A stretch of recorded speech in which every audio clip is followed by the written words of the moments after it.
Good morning. The beck here is in full flow. We've had quite a bit of rain and stuff, and I'm just out doing a little bit of geocaching in my local area. Bit of exercise to do during the lockdown.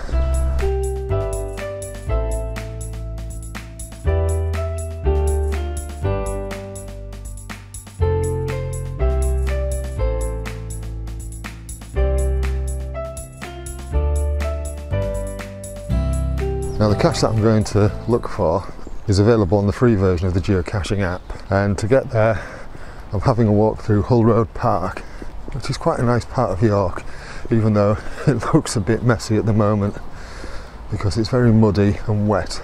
I'll flip the camera around and show you what I mean. As you can see, there's some activity going on there. It actually says deep water, so they've dug a hole by the look of it, but as you can see the water is flowing quite well. I've often thought that some of the houses here have some nice views backing onto the beck, and as you can tell, it's a popular area for dog walkers, this bit. Well, the birds are loving the beck at the moment, with it being especially wide and with there being so much water in it. So that's where I'm heading. It's called Red Tower, and it's actually in one of the towers on the city walls.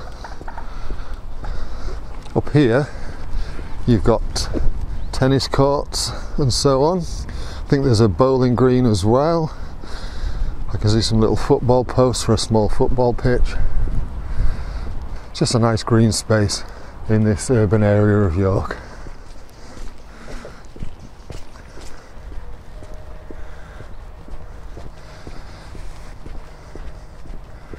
Okay, let's have a look at the app and see how we're doing.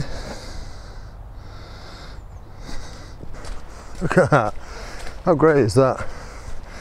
Very wet and muddy at the moment, so I'm not tromping across to get too close. But in summer, in the mornings in summer, it was lovely sat there with a coffee and a book, just listening to the birds. So yes, this is still all part of St Nicholas Fields.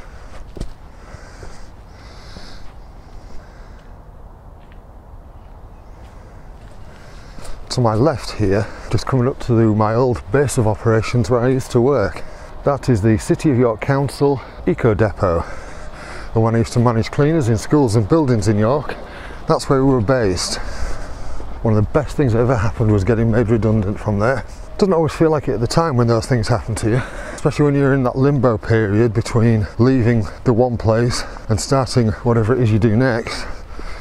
Those times can be a little bit daunting, but yeah, the fact that I now work for myself, one of the great things about being self-employed is that you work for yourself. But of course, the worst thing about being self-employed is you're still working for an idiot. So I'm just approaching the area where this cache is, and as you can probably hear from the background noise, it's a bit busier. But for a Saturday morning, it's relatively quiet, and that's because of the lockdown. So this is Foss Islands Road. Normally traffic queuing, well, there's normally a lot more traffic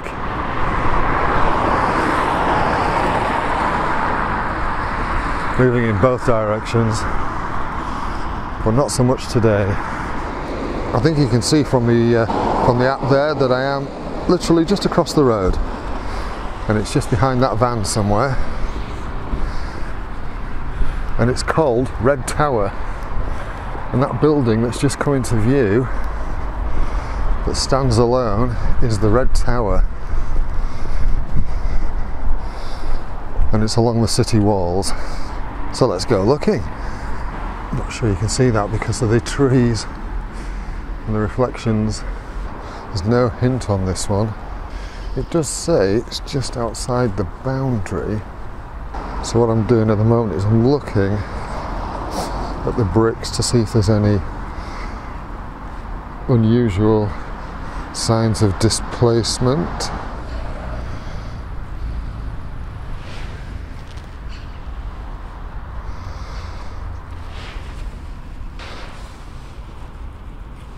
But there's nothing in there.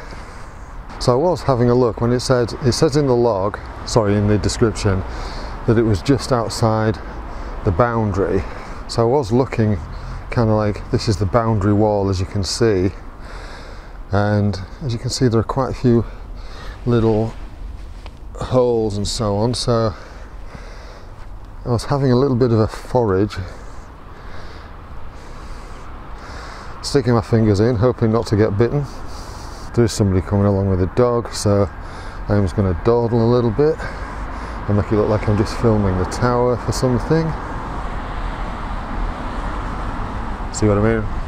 That's the red tower. I'll just wait till she passes and then show you. Morning. Morning. Sorry, you can walk past.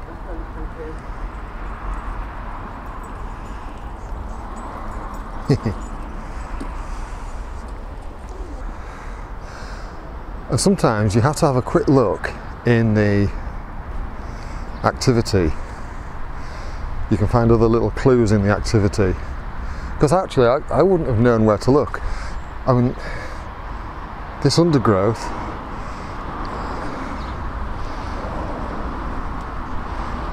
it's not an ideal place to be foraging around.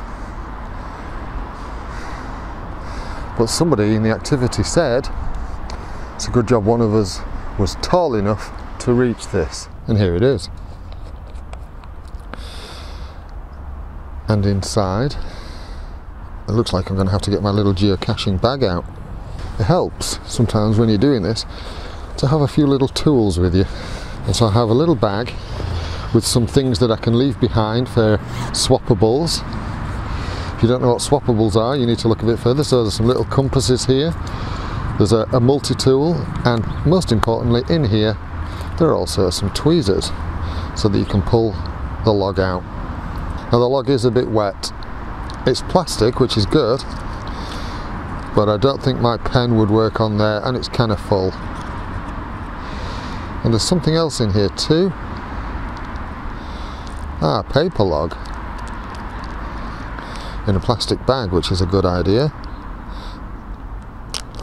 But I'm guessing that looks like it might be a bit wet too. It is a bit damp. I'm not going to write on it because I'll probably end up ripping it to shreds. But there's the log. So I'll just pop that back in the bag and put this back. So I'm 2 for 2 this morning, which is great. And this will be my 14th find. So yes, I'm still very much a rookie at this. But as I say, I'm finding it really enjoyable.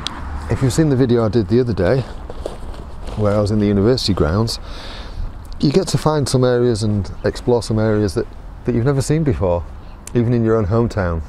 And I like that. Right, I'm just going to sneak this back. So that was a lesson learned, actually. It's hard sometimes with this, because you end up getting fixated on things being a certain way, like they're going to be hidden in certain ways, and you really have to sort of like shift the way you think sometimes. And because I was looking down at the ground all the time, and it was higher. Okay, so thanks for watching. If you've liked this video, please give it a thumbs up or a thumbs down if you haven't liked it. And that's my taxi.